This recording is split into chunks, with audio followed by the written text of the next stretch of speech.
High বন্ধুরা, হিন্দু ধর্মের দাহ কাজ করার আগে ও পরে যে সব কাজ করণীয় সেই সব কথা তুলে ধরব এই ভিডিওতে। ইনি হলেন গ্যাস্টনদা, গহলাপোতা আইকট আশ্রমের প্রধান ব্যক্তি। এখানে কোনো মানুষ মারা গেলে উনি সর্বপ্রথম পুষ্পমালা দিয়ে আত্মার শান্তি কামনার জন্য প্রার্থনা করেন। মৃত ব্যক্তি হলেন কানাইলাল পাল, আমার মেজ মামা। শেষ নিঃশ্বাস ত্যাগ করেন সকাল 6:30 12/9/2025 শুক্রবার। এবার আমরা দাহ কাজের জন্য রওনা দেব।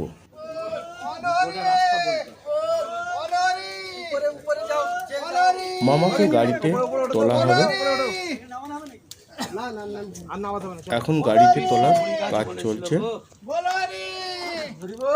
আমরা চলে এলাম উলুবেড়িয়া পৌর শ্মশান বৈদ্যুতিক চুলিতে, বাউরিয়া, হাওড়া। Pin number 7,11,305। ইনি হলেন দুধকুমার পাল, আমার 6 নম্বর মামা। মেজ মামার সব সন্তান আগেই মারা গেছে, সেই জন্য এই মামা সব কাজ করবেন। এবার পুরোহিতের কাজ। পুরোহিত যা যা বলবে সেই সব কাজ আমার দুদু মামা করবে। পুরোহিতের নির্দেশ মতো সব কাজ করছেন আমার দুদু মামা, আপনারা দেখতেই পাচ্ছেন।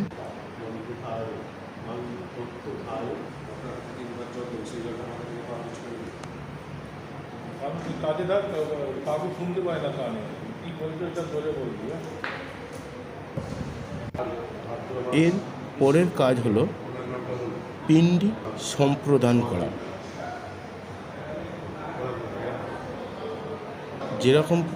যেরকমটি পুরোহিত বলছে সেরকমটি দুদু মামা আমার করছে। এর পরের কাজ মুখে অগ্নি দেওয়া। মামা এরকম 3 বার ঘোরার পরে আমাদের মেজ মামাকে চুলির পাশে নিয়ে যাওয়া হবে। 3 বার হয়ে গেছে। এবারে আমরা চুলির পাশে নিয়ে চলে এসেছি মামাকে। এখানে ভিডিও তোলার নির্দেশ আছে, সেই কারণে এখানেই শেষ ভিডিওটা এখানে আর দেখানো যাবে না। পরের কাজ আমাদের দাহ কাজ সম্পূর্ণ হলো। কড়ি ও পয়সা দিয়ে কাজটিকে সম্পূর্ণ করা হলো। আজ ঘাটে ওঠার দিন 14/9/2025 রবিবার। আমরা নখ কাটার কাজ শেষ করব। এটা নাপিতের জন্য আগে থাকতেই তৈরি করা রেখা হয়েছিল। আমাদের নখ কাটার কাজ শেষ হয়ে গেছে। শেষ হয়ে যাওয়ার পর আমরা পুকুর থেকে স্নান করে নিয়েছি। স্নান করার পর পুরনো জামা কাপড়গুলো আমি এবারে ফেলে আসব। ফেলে আসার পর আমার এখানে পাশেই রাখা আছে নতুন গেঞ্জি ও প্যান্ট। গেঞ্জি ও প্যান্ট পরে নিলাম, সঙ্গে নতুন টুয়ালেটাও নিয়ে নিলাম। অনেকটাই বেলা হয়ে গেছে। এবারে আমাকে খাওয়া দাওয়ার ব্যবস্থা করতে হবে। আমি স্বরূপ সাউ ভাগনা। সব কাজ শেষ হওয়ার পর আমি মুরগি ও 2টো মিষ্টি নিয়ে নিলাম খাবার জন্য, আমার মাই দিয়েছিল। চলে এলাম হব্বিসিতে। তখন বেলা 1টা বাজে। হব্বিসিতে আছে আতপ চাল, মুগের ডাল, সিন্দুক নুন দিয়ে আমি এবারে এই হব্বিসিটা খাবো। আমার খেতে খেতে হব্বিসি প্রায় 4টে বেজে গেল। পরের দিন চলে এলাম। আজ ছাদ্য 15/9/2025 সোমবার। ঠাকুরমশাই যেসব জিনিসপত্র সাধ্যের জন্য আনতে বলেছিল আমি আগের দিনেই এনে রেখে দিয়েছিলাম। ঠাকুরমশাইয়ের সঙ্গে মন্ত্র পড়তে পড়তে 1 ঘন্টা 35 মিনিট কেটে গেল। ছাদ্যের মন্ত্র অনেকটাই সময় লাগে, আমি সেটা বুঝতে পারলাম।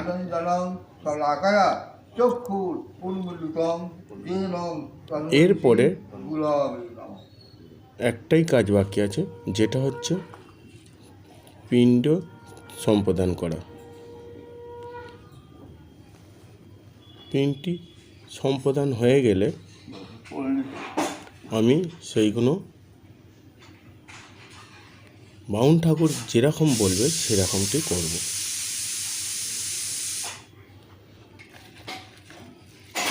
না না, বামুন ঠাকুরকে আগেই জিজ্ঞাসা করলাম আর কতক্ষণ লাগবে, তখন বলল আর বেশিক্ষণ নয়, এই কাজটি হলেই কাজ শেষ হতে থাকবে।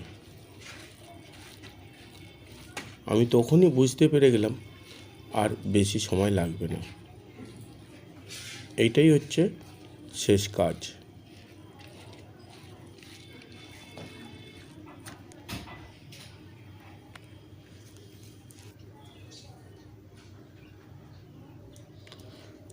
এইগুলো বামুন ঠাকুরের জন্য আগে থাকতেই তৈরি করা হয়েছিল। আমার কাজ শেষ হয়ে গেছে, এবারে রান্নার দিকে এগিয়েছে মা। রান্না হয়ে গেলেই প্রথমে ঠাকুরমশাইকে দেয়া হবে, যেটা পরম্পরা হয়ে আছে। কাউকে দেওয়ার আগে সর্বপ্রথম ঠাকুরমশাইকেই দেয়া হয়। লুচির পরে বেগুন ভাজা, তরকারি আগেই হয়ে গিয়েছিল, সব দিয়ে বামুন ঠাকুরকে দেয়া হলো। বামুন ঠাকুর তো সব খায় না। চলে এলাম পরের দিন, যেটাকে বলা হয় যজ্ঞে। যজ্ঞিতে শাক রান্না হয়েছে, শাকের তরকারি, মাছ, ডাল, চাটনি অর্থাৎ টক। আজকের দিনটাই লাস্ট। আমরা তেল হলুদ সকালেই মেখে নিয়েছিলাম। ভিডিওটি ভালো লাগলে সাবস্ক্রাইব করবেন, শেয়ার করবেন। নমস্কার।